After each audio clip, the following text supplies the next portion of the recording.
तो बिल्कुल मध्य प्रदेश में अभी चुनाव काफी दूर है। 2028 में विधानसभा चुनाव होने हैं, लेकिन उसके पहले ही दोनों ही पार्टी ने कमर कस ली से उतरे। तो चलिए इसी पर करेंगे चर्चा।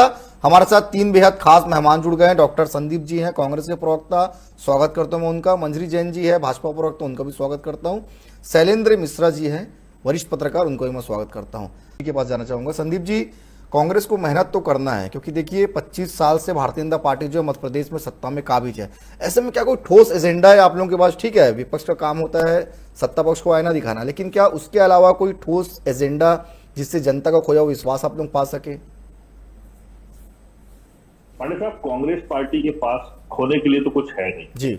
जो भी हमारे प्रयास हो रहे हैं वो पाने के लिए हो रहे हैं। और पिछले 25 सालों में, जैसा आपने अभी चर्चा की, भारतीय जनता पार्टी की डबल नहीं ट्रिपल इंजन की सरकार निचले स्तर पर चल रही है। लोकसभा में भारतीय जनता पार्टी की सरकार, केंद्र में, मध्य प्रदेश में भारतीय जनता पार्टी की सरकार है। और मध्य प्रदेश के अधिकांश जिलों में आप देखेंगे तो नगर पालिका, नगर निगम और पंचायत की जो भी इकाइयां हैं उन पर भारतीय जनता पार्टी काबिज है।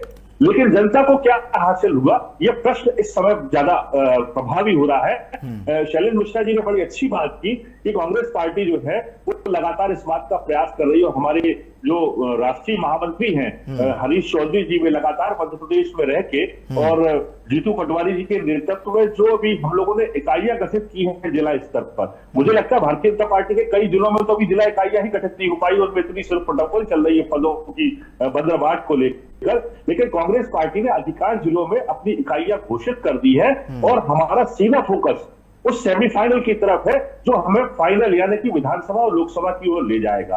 भारतीय जनता पार्टी की पिछले 25 सालों की नाकामियां, पिछले 25 सालों की जो जनता के साथ धोखा हुआ, पिछले 5 साल के चुनाव को आप उठाकर देख लीजिए कि जो लाडली बहनों के लिए इन्होंने कहा था कि हम 3000 रुपए देंगे, आप देखिए कि 1500 पे 1250 पे गाड़ी रुकी हुई है। 450 रुपए का सिलेंडर देने की इन्होंने बात की थी, लेकिन आप देख लीजिए आज भी 1000 रुपए में लोगों को सिलेंडर मिल रहा है। बहुत चुनिंदा लोगों को 450 रुपए का सिलेंडर मिल पा रहा है।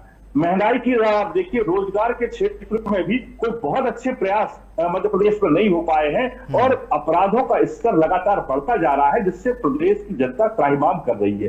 दूसरी तरफ आप देखिए कि भारतीय जनता पार्टी के जो सरकार है वह केवल दिखावे में विश्वास करती है और इतना पैसा प्रचार प्रसार में, इवेंट में खर्च करती जा रही है। ठीक है संदीप जी, मतलब आप कोई सीरियस नहीं है, कार्यकर्ता जमीन पे नहीं दिख रहे हैं, क्यों नहीं आप लोग नया नया प्रयोग करते हैं?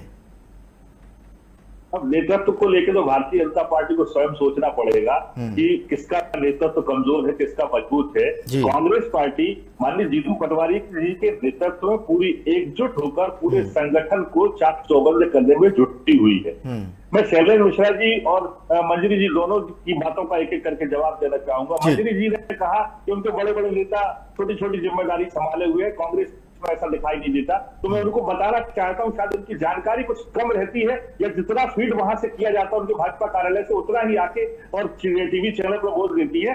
जयवर्धन सिंह से लेकर हमारे कम से कम 7 से 8 बड़े नेता जिलों में कमाल संभाले हुए हैं और एक कार्यकर्ता के रूप में कांग्रेस की मजबूती के लिए काम कर रहे हैं। तो ये कहना तो इनका बिल्कुल बेबुनियाद है कि यहाँ नेता है, हमारे यहाँ भी कार्यकर्ता है। दूसरी महत्वपूर्ण बात, जो हमारी मीटिंग हो रही है वो संगठन को पंचायत स्तर और वार्ड स्तर तक मजबूत करके तो लोगों तक पहुंचने के लिए तैयार की जा रही है। भारतीय जनता पार्टी की जो मीटिंग हो रही है वो पिछले 2-2.5 साल में जो कमाई नगर निगमों ने और जिला पंचायत अध्यक्षों ने की है उसकी बंदर बाट के लिए कि किस तरह से उस पैसे को बांटा जाए। दूसरी महत्वपूर्ण बात मैं आपको बताना चाहता हूं कि चिंता का विषय नगर निगमों में, नगर पालिकाओं में बढ़ता हुआ भ्रष्टाचार है, जिसको लेकर चिंतित है। हम इस बात को लेकर चिंतित नहीं है कि भारतीय जनता पार्टी क्यों मीटिंग कर रही है, हम इस बात को लेकर चिंतित है कि हम जनता की पीड़ा को कैसे खत्म करने के लिए भारतीय जनता पार्टी के झूठ फरेब के नकाब को हटाने के लिए काम करें। हम इस बात पर चिंता कर रहे हैं। आप देखिए जितने भी स्मार्ट सिटी प्रोजेक्ट बने हैं, चाहे सागर का प्रोजेक्ट हो चाहे भोपाल का प्रोजेक्ट हो, भोपाल की स्मार्ट सिटी सड़क की हालत आज तक छुपी नहीं है।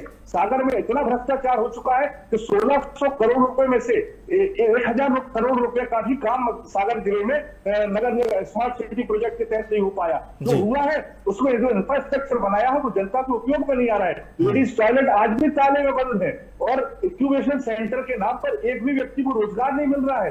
कामकाजी महिलाओं के नाम पर खोलने गए हॉस्टल धूल खा रहे हैं। तो ये स्थिति भारतीय जनता पार्टी ने पूरे मध्य प्रदेश में अराजकता की बनाई हुई है और नगर निगम नरक निगम बने हुए पूरे मध्य प्रदेश में, पूरे प्रदेश में जनता त्राहिमाम कर रही है। ठीक है, देखिए इंदौर का कितना बड़ा उदाहरण, जहाँ जहरीला पानी पीने से 2.5 दर्जन मौतें। ठीक है, चलिए मंजरी जी से ले लेते हैं जवाब। ठीक है, ठीक है मंजरी जी। भारतीय जनता पार्टी के कुशासन को लेकर हम जनता के